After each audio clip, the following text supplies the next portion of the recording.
Merci à vous d'être venus si nombreux. Donc ça, c'est déjà bien. Parce que votre présence ici, c'est un signe fort. C'est un signe que les représentants des employés et employés ne sont pas prêts à rester silencieux face aux menaces qui pèsent sur leurs droits. Donc on doit effectivement regarder à mobiliser autant de personnes possible pour le 28. Donc ça, c'est sous-entendu. C'est-à-dire qu'on vit aussi l'histoire, vu que l'OGBL et la LCGB se sont mis d'accord à former un front syndical pour la première fois. Donc ça, c'est déjà historique pour défendre les intérêts des travailleurs et travailleuses. Donc ça, c'est très important. Puis le Luxembourg est souvent... on sait que le Luxembourg est souvent présenté comme un modèle de stabilité, qui a une économie forte, une société équilibrée, une démocratie solide. Mais cette paix sociale, qui est un atout précieux pour notre pays, n'est pas tombée du ciel. Donc on a dû travailler là-dessus. La paix sociale attire les entreprises, elle rassure les investisseurs, elle garantit la stabilité. Mais cette paix sociale n'est possible que si les droits des travailleurs et travailleuses sont respectés, travailleurs résidents et frontaliers, naturellement. On ne doit pas oublier les frontaliers qui représentent quand même une grande partie de notre force ouvrière, donc force de travail. Puis la paix sociale attire les entreprises, elle rassure les investisseurs, elle garantit la stabilité. Donc là, il faut dire que cette paix sociale n'est possible que si les droits des travailleurs sont respectés. Donc, des travailleurs résidents frontaliers, j'ai peut-être déjà dit ça. Alors, n'oublions pas quel est le fruit des luttes syndicales, des négociations collectives, de compromis équilibrés entre employeurs, salariés et pouvoirs publics. Et aujourd'hui, cet équilibre est menacé. Donc vous savez bien comment on nous traite, comment on traite les ouvriers, les travailleurs, les employés. Nous ne sommes pas ici parce que nous avons cherché le conflit, c'est le gouvernement qui nous y a poussés. Donc jusqu'à la semaine dernière encore, nous gardions l'espoir. Donc l'espoir que la raison l'emporterait, l'espoir qu'un dialogue social sincère serait possible, l'espoir d'une sortie de crise par le compromis, comme on avait l'habitude de le faire. Mais après la déclaration sur l'état de la nation, cet espoir est mort. Il est venu à une halte. Le Premier ministre Luc Frieden a parlé de croissance, d'équilibre budgétaire, de compétitivité. Mais qu'a-t-il vraiment dit sur les travailleurs, sur leurs droits, leur avenir, leur sécurité?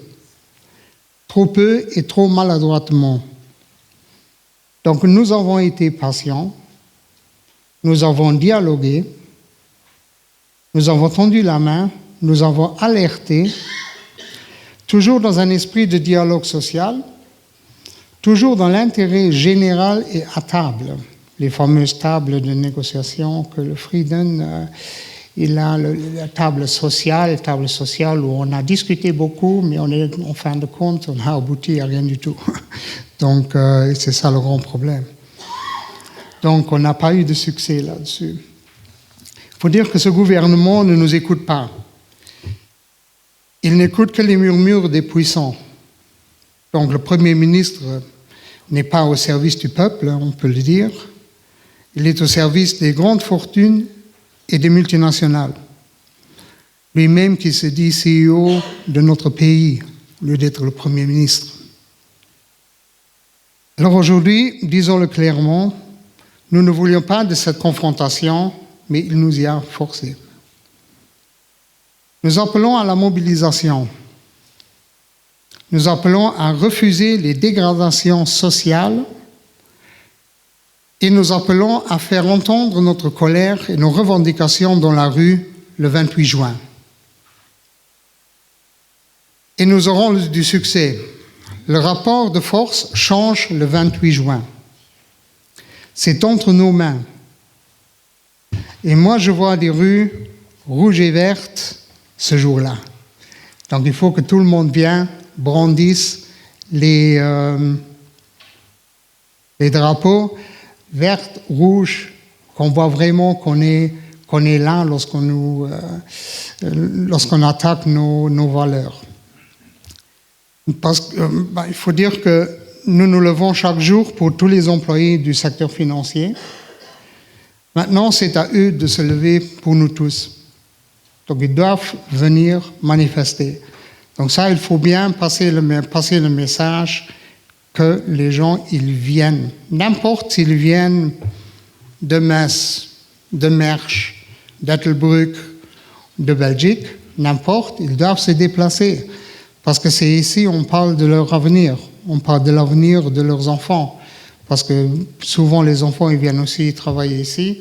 Si la situation se dégrade ici, elle se dégrade aussi pour toute cette population, donc toute cette génération. Donc, si déjà chacun d'entre nous amène 10 personnes, collègues, amis, voisins, voisines, familles, nous serons déjà à 800 ou 1000. Donc, de toute façon, nous n'avons pas le droit à l'échec. Parce que là, maintenant, ça sera vraiment l'épreuve que nous, on doit passer pour vraiment dire à notre gouvernement qu'on est sérieux et qu'on ne va pas faire halte et qu'on est vraiment décidé à aller à l'extrême, même à une grève générale. Donc, nous ne raterons pas ce rendez-vous. Et puis, je suis sûr que nous allons gagner. Nous allons montrer à Luc Frieden que nous nous levons tous quand il le faut, que son business first, comme il le dit toujours, nous le transformerons. Donc les banques, les finances, ce sont des personnes qui génèrent ces bénéfices. Donc c'est l'économie, ce sont les gens, ce ne sont pas les actionnaires. Parce que sans les gens, sans les employés, ces bénéfices, ce n'est pas les comités de direction qui font les bénéfices, c'est vraiment les employés qui travaillent tous les jours, qui viennent au Luxembourg, qui travaillent dans le secteur financier, qui sont ceux qui produisent le bénéfice. Donc le 28 juin, nous serons là pour défendre nos droits, pour nos familles et pour notre avenir. Donc pour la solidarité, pour la démocratie, pour la justice sociale. Et là, on doit vraiment donner ce message aussi lorsqu'on fait la mobilisation sur le terrain. Et là, on compte naturellement sur vous tous de mobiliser au maximum. Donc, nous montrerons que la richesse du Luxembourg, c'est nous. C'est ceux qui travaillent, ceux qui viennent tous les jours ici. Donc, qu'on ne prenne pas nos avantages. Et qu'on ne vienne pas à aller chercher des talents et à donner des avantages fiscaux à ceux qui sont déjà surpayés. Donc là, on doit vraiment faire attention à ce que le gouvernement fait avec nous. Voilà, je pense que la solidarité, en fin de compte, va gagner. Voilà, moi, c'est une petite introduction que j'ai voulu faire et je passe maintenant la parole à Benoît Migeot, qui est le président du LCGB ASESF. Merci.